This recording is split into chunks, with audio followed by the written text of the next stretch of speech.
Let's bring in our correspondent Benedicte Paviot, who's in Windsor, the English town where the two leaders have been meeting.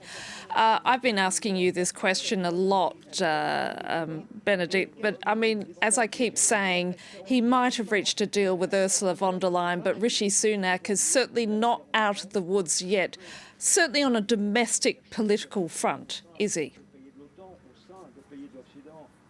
So let me, for the first time on France 24, mention this new term that we have got, the new Windsor framework. And you're absolutely right. He is not out of the woods. I mean, it looks as if everyone has worked very hard.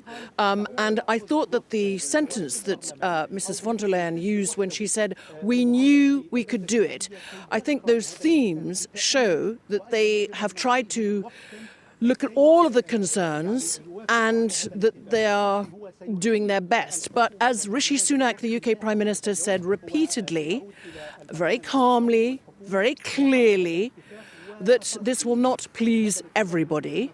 And he particularly said that he totally understood, as this was a comprehensive, he said, agreement, that the unionist parties and other communities in Northern Ireland would need to take time to look at it, and that he understood that.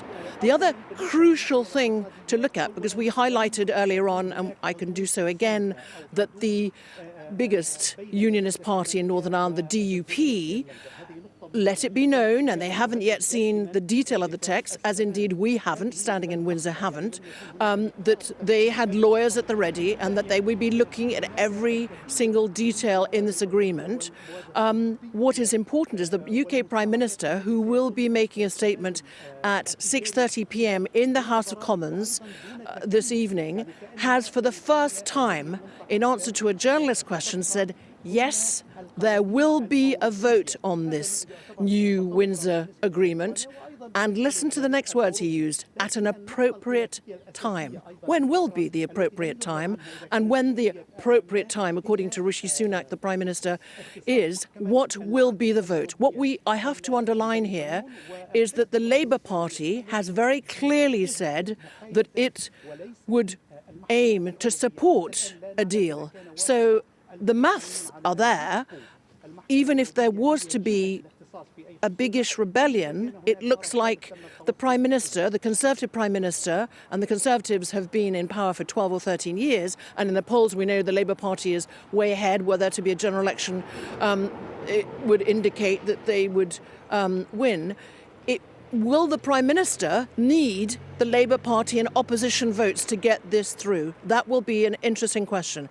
But when is the appropriate time that Conservative MPs and others will get to vote on this? He didn't have to hold a vote, but he's just announced, because the mood is very clear, that although he doesn't need to have a vote on this, it is clear that it just wouldn't wash. There will need to be a vote on this, so that there is a public mandate, if you will, for this Prime Minister to go ahead, indeed, with this new Windsor framework.